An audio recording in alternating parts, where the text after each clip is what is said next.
Hello, King County Protect 17 members. My name, if you haven't met me, is Lorelei Walker, and I'm one of three representatives, Protect 17 staff.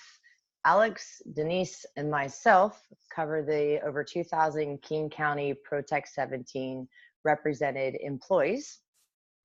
And we also hold different positions as part of the Coalition of King County Unions.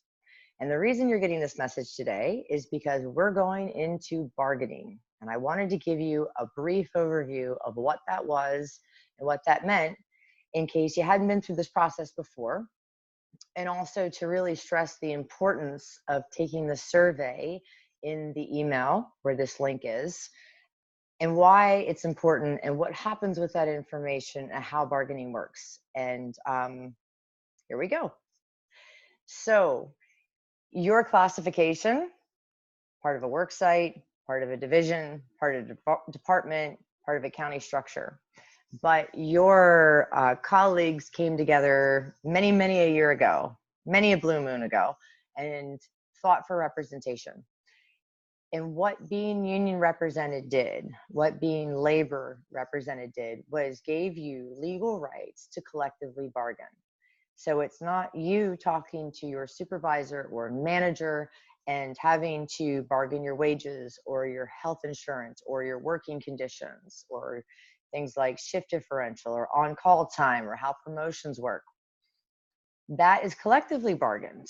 And that is what union dues go towards, is the structure that allows collective bargaining to happen. So power is people and money. And through collective bargaining, the union dues, which is a little bit of money per person, and the power of a lot of people come together and they produce good contracts. And those contracts are to be applied equally across all represented employees. So now we're into bargaining. Your contracts, and you have multiple that I'm going to go through here briefly, your contracts go through the end of this year. And so we're bargaining for next year and the following year. They could be 2 or 3 year contracts, a little unclear at this point. Now, bargaining is fluid. So these updates start with surveys and representatives looking across broad themes and what union members want and need as far as where resources are put right now and attention's put. And then they narrow down.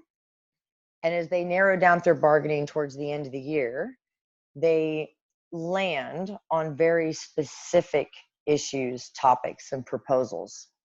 And so why bargaining is fluid is because with every year, with every set of new employees, with every change in the way county does business, with how society changes, the resources that are available can be put in different places. And so that's why you get to come to the table with your union and have a voice and push to where those resources are put in a way that works for you, your colleagues, your union, in your society at this moment in time.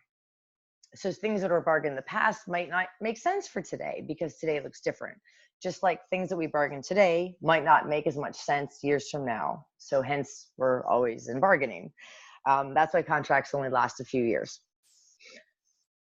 Also, with contracts, the whole goal is for equality, for everyone to be equal across classifications, across work sites, unions, and across your body of work and what you do and how you do it. Now, that's the ideal. That's the world as we want it to be. But the world as it is, we're always trying to get closer to that. So as we go into bargaining, just remember 2 things. The campsite rule, which is leave it better than you found it. We're always trying to leave it better than we found it for the next generation, for ourselves, and the next generation of represented employees that are coming into the reality of the world as it is. And then also power is people and money. And that power is because of solidarity. So there are individual rights you have as union members, and those play out in investigations. They play out in a lot of different rights you have in individual situations. But the power in being a represented employee is that everyone stands together for a common goal, for the common good of workers. So keep that in mind as you go through bargaining and you hear these updates. You are situated as a person within a larger collective. And the bargaining has to, by default, be from the perspective of your union and your collective, because that's where the power is. And that's why these surveys are so important, is because this is the largest pass at everyone's union voice. Everyone who is a member, you got to be a dues paying member to have a voice. You may be represented, paying dues or not, but you have to be a dues paying member to have a voice. And we take these surveys exceptionally serious. The way you rank things, the comments you say, how you elaborate, why you've chosen what you've chosen. Please give us the data, because what happens is that leaders are going to be surfaced. People are going to nominate. You're going to nominate yourself or your colleagues, people to sit on the bargaining tables. These leaders may have gone through this multiple times. These leaders might be brand new to bargaining, which would be fantastic, because as the county's mean pushes towards retirement, there's a new wave of union members to embrace in the way labor fights for workers and keeping worker power. So remember, when it comes to bargaining, don't be intimidated by it. Don't shy away from it. This is where the power is. And it's very important to make sure that we have new leaders coming in to represent the voice that you've put out in the surveys, that you talk about in the work site, at the lunchroom, that we have conversations about in bargaining meetings amongst union to union members. And that those leaders know that they're representing everybody's voice because you put your voice in. So with that context, let's talk about bargaining. Everybody for ProTech is covered under 3 contracts. You're covered under a total compensation agreement. So total compensation is wages. Now it's only like 4 pages because it talks about your general wage increase and your health care. So you can download that from our website, protect17.org. Go to the King County page right at the top on the right where the contracts are listed, total compensation. We are bargaining that for 2021 and 2022. Maybe 2023 is, we're not sure. But so your next general wage increase is going to be a part of this bargain. Your health care, making sure that there's no cost sharing out of your paycheck, making sure that reserve fund is spent on things you want it to be spent on. That $60 million bucket of money of benefits that you've earned for health insurance. Every time you go into work, we've bargained that the county pay about $16,000, $17,000 per person per year that goes into this bucket, so that whenever you go to get health insurance, the money's there to pay for it. So total comp is wages. You've got your health care in there that we bargain as well. You've got your working conditions. So you hear the master labor agreement get talked about. The master labor agreement, this contract, has multiple provisions as well. You should check out the table of contents. There's probably stuff you didn't even know you had coverage on in here that's been bargained. And so these are your working conditions across all ProTech 17 members. And then you have your local addenda. So this local addenda I'm holding right now is for King County Public Health. And this has yet another set of articles that cover just the public health ProTech 17 classifications. That's a lot of contracts. That's a lot of bargaining, and it's a lot of protections. So let me say this in a different way. You're part of the King County Coalition of Unions. This coalition is 20 unions, give or take, that collectively bargain to ensure workers' rights. So you're not bargaining yourself with management. You're not bargaining with your work site. You're not bargaining your division. It's not just your department. It's not just your union, actually, when it comes to 3 of these 4 contracts. It is all of the King County Coalition of Unions, 20 unions, 60 contracts, 6,000 to 7,000 people. Sometimes I call pitchforks, depending on the way in which we need to collaboratively or sometimes aggressively demonstrate our power as workers, because it is the workers, your union, that gets stuff done. And it's your union that knows best how to get it done, what to do, and what you need in order to get it done, which is like eat, live, flourish. So this coalition of unions has leaders in it. Several of the unions have staff leaders. Your bargaining co-chairs for the coalition, all 20 unions, 60 contracts, are 2 people. Denise Cobden, our colleague, my colleague at ProTech, one of 3 King County representatives, is the coalition co-chair for negotiations. She's done this many times now. It is her and Michael Gonzalez from 174 that have led everybody through the painstaking process of making sure this language is right and making sure that you have everything that you need that we can get each time and getting closer to the world that we want it to be. And those general wage increases, they're leading the charge on that with all of your voices at the forefront, making sure your voices are honored and executed on. So that's Denise from ProTech, Michael Gonzalez from 174, Teamsters 174. And then you have 3 other coalition leaders that run the coalition outside of bargaining. And we could go through a litany of stuff that we do outside of bargaining, but for now we'll stick to bargaining. But just to call those people out, you've got Maria Williams from Teamsters 117, you've got Suzette Dickerson from Council 2, and you've got myself, Lorelei Walker from ProTech 17. And so the 5 of us help keep all of these contracts and these workers and these unions unified together through year after year after year, so that we collectively have as much power, and that power is executed in a way that serves your needs as best as possible. So how does this work? There's a large table, we call it the large table bargain, and then there's the small table bargain. So the coalition, all 6,000 to 7,000 coalition members, and there's going to be buttons coming out soon that you are absolutely free to wear at work. And management at the upper level, Dow said he's pro-union, wants to see those buttons. The coalition of unions is going to be bargaining total compensation, your wages, healthcare, and the master labor agreement. So that's probably 50 different articles in there that cover how much you get each year, how your health insurance works, and what the major things are for your working conditions, like promotional opportunities or on-call pay or contracting workout. There's a whole bunch of them there. Paying for licenses and certifications, all of those great things. And then every local contract, which is specific to maybe your work site, or maybe it's specific to your division or your department, it can look different everywhere, is your small table.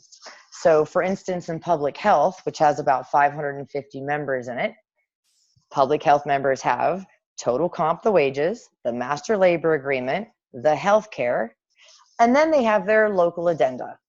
So when it comes down to things like a seniority rotation list, or for how the jail works, or it comes down to things that are specific to how the clinics operate, those aren't found at the large table. Those operate here. Or classification ranges. So how much one of our classification gets paid. Maybe they're health inspectors, maybe they're social workers, maybe they're engineers. That's found in your local addenda.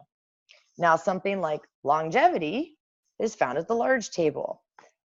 And just as a side note, we've been pushing longevity for a while. There's a whole backstory there, but it is always on our radar and always something that we bring to the table. So you're going to see in this survey, it's going to go through a list of questions and ask you things about what order you rank stuff in, because we're going to bring everything you see on that survey to this table in some form. But through bargaining to the middle and getting down to a contract and something that we can agree to then bring it back to you to ratify, to say, yep, I'm good, or nope, that is not what I was in for. And of course, having conversations along the way. And we've always ratified a contract. We've always been real true to the heart of what we can get the best for workers that I know of. To get there, we need you to put in what you want, but then also rank it. so that we know what the priorities are in bargaining. And then we need to know the specifics about what you want. So you'll see that in more towards the detailed end of the survey, because there's the bargaining at the large table, but then when it comes to that small table bargaining, we have 16 different contracts within ProTech in the coalition of unions. Out of those 60 contracts, I mean, we've got transit, public health, DNRP, we've got DES, we've got DCHS, we've got more than I can name off. Metro, I mean, tons of them. So that's where the small table comes in. Hang in there with me here. Make sure I keep this something digestible. So rank it, put it in there, take your time doing it, tell us what you're concerned about, tell us what you want to see. And then 2 more points that I want to really hone in on is that it's critical to have new leaders developing all the time. People change jobs, people retire, things happen, and we want to make sure that it's not one person or 10 people or 20 people that leadership falls on. That union voice is your union voice, and it's critical that there's leaders all the time that are operating to ensure that that union voice is strong, it's networked, and it's able to meet everybody's needs and rise all boats. So we need new members constantly at the table, learning, seeing, interacting, communicating. There needs to be a buzz all the time about what's going on in bargaining as a teaching, especially if you have people at the work site who didn't grow up in a union house. Maybe their parents didn't grow up in a union house. Maybe it's their grandparents. I'm at the new employee orientation every week talking to new union members, and I find more and more each week there's less and less people at the table who've ever been in a union or know what it means or have seen the power, like we saw with the teacher strikes, and what that meant in order to stand in solidarity with community, as well as to make sure that workers have a working living wage where they can not just get by, where they can flourish and continue to serve the community in a way that is healthy and supportive and not burdensome and leads towards disease.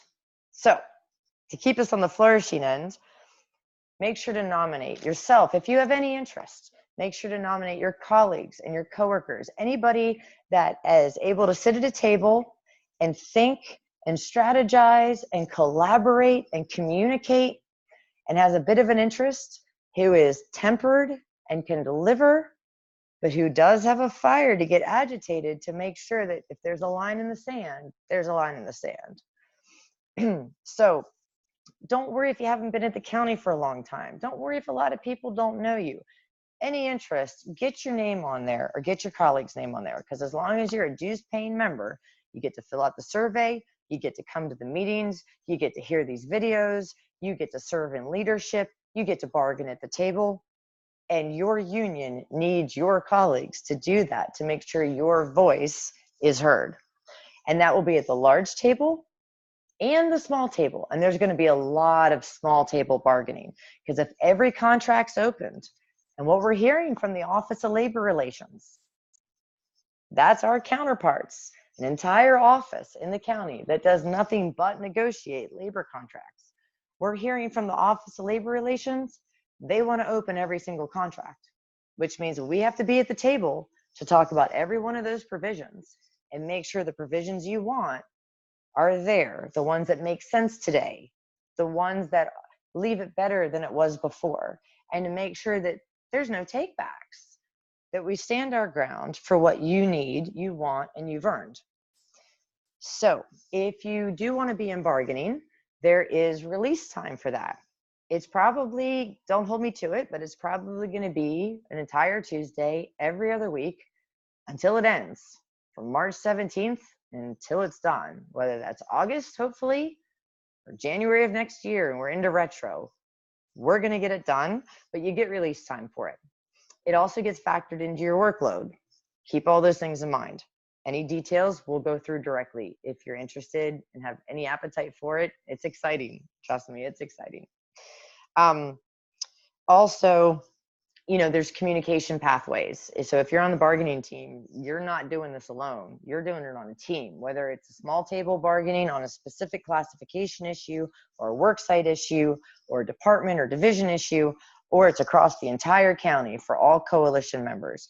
You're on a team and we all stand behind you.